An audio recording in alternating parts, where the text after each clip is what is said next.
guy I was talking to was a retired science instructor.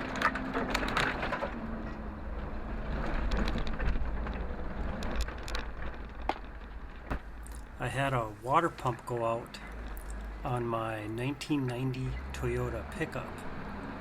It's a Yoda, not a Taco. Nothing unusual about a failed pump, especially at 200,000 miles, but the really cheap replacement kit was a bit interesting.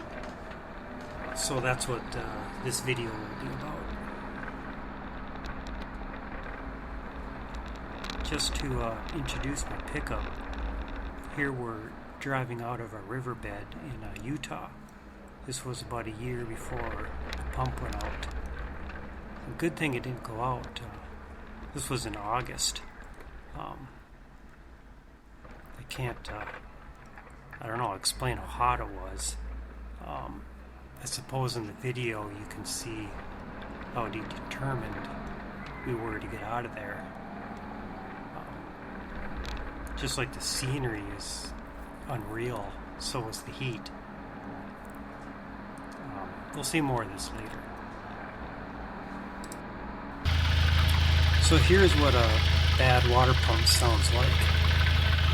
I was driving around all day until I noticed what sounded like bad CV joints, but then I noticed I was overheating.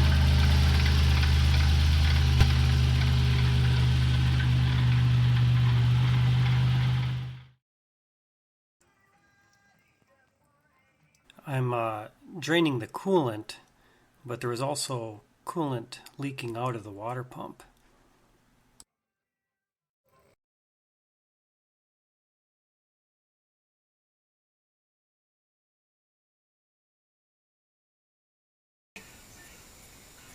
I've never liked how you have to take this coolant outlet off just to get the timing cover off. And you gotta, scrape the gasket to course and put new RTV on.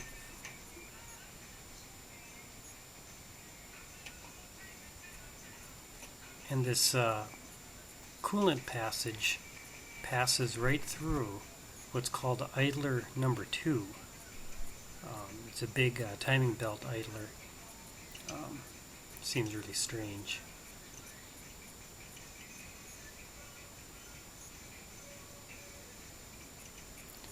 So does anyone out there still run a 3VZE engine, the V6, or is it just me?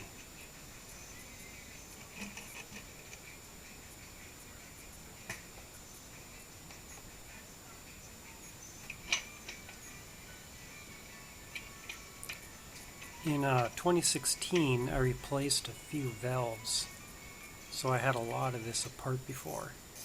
Everything is coming off easy this time.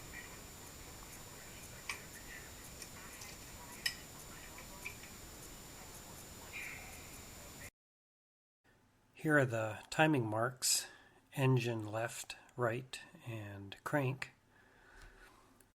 I like to mark up the old belt even if I'm replacing the belt.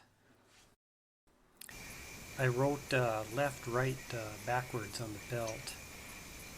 It should have been right on the passenger side and left on the driver's side.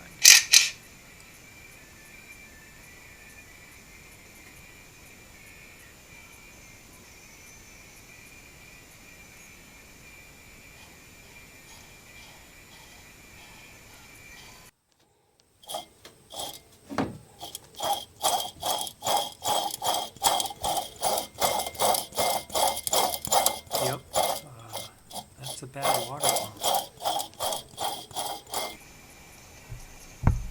You first let the coolant hit the floor so you know where to put the ketchup in. I have the older style belt tensioner that uses a spring to set the belt tension during install.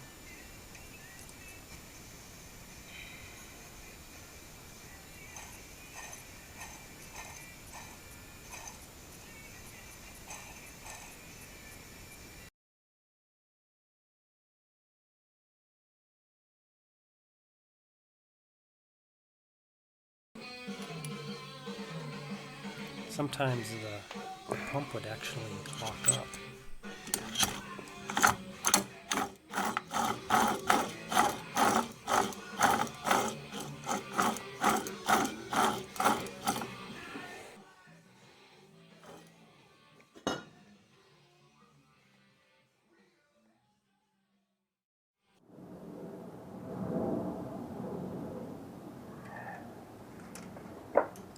Didn't feel right, so let me try the impact.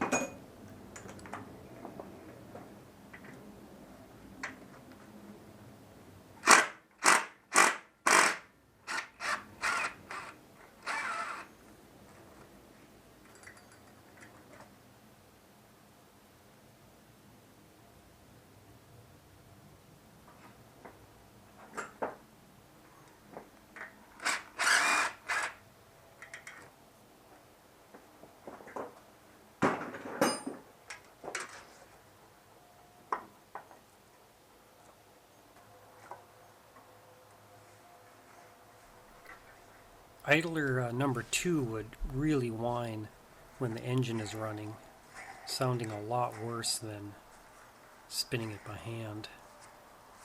So I replaced this as well.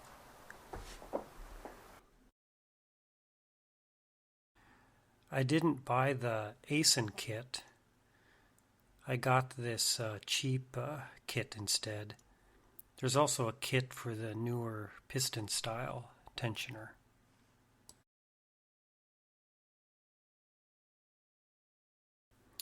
Probably too much RTV.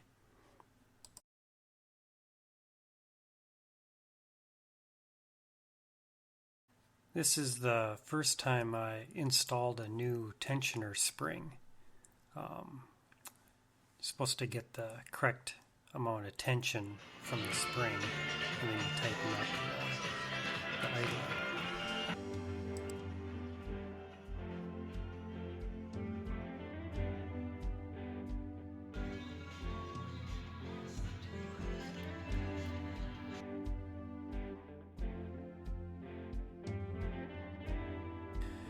The only problem I had with this cheap kit is with this number 2 idler. The casting caused it to not fit or clear the intake manifold, and the bolt holes were too far apart.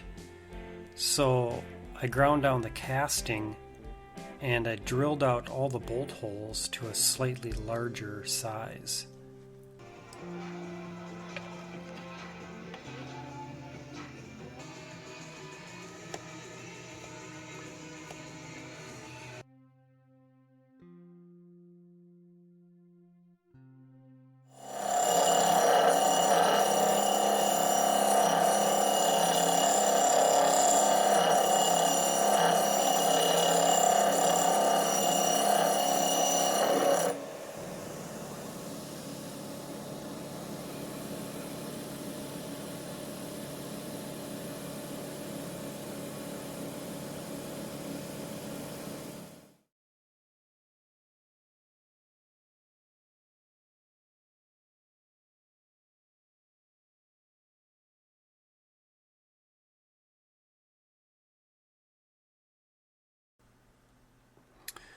I did this in 2018, and now 3 years later it's still holding up.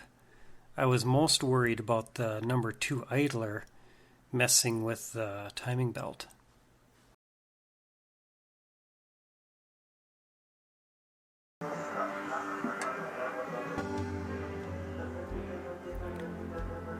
In 2016 I put in a few new exhaust valves and ground down some of the shims to adjust the valve lash back within spec. I was worried if I ground too much chrome off the shims, they'd quickly wear, but it looks like they're okay, 2 years later. I know that you're supposed to install new shims of the right size, but it seemed like kind of fun to just try grinding them and see how that goes. And 2 years later, they seem to be doing fine. If you haven't checked your valve lash, do it before you burn out your valves. These engines are getting old.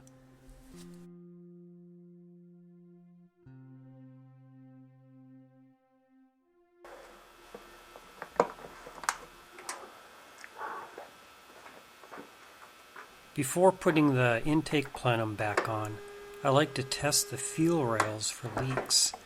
You can do this by placing a jumper from the FP to the plus B connections to force the fuel pump to run. The bottle is just catching fuel from the pressure regulator.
Okay, it's a right turn, but do you want to pull over?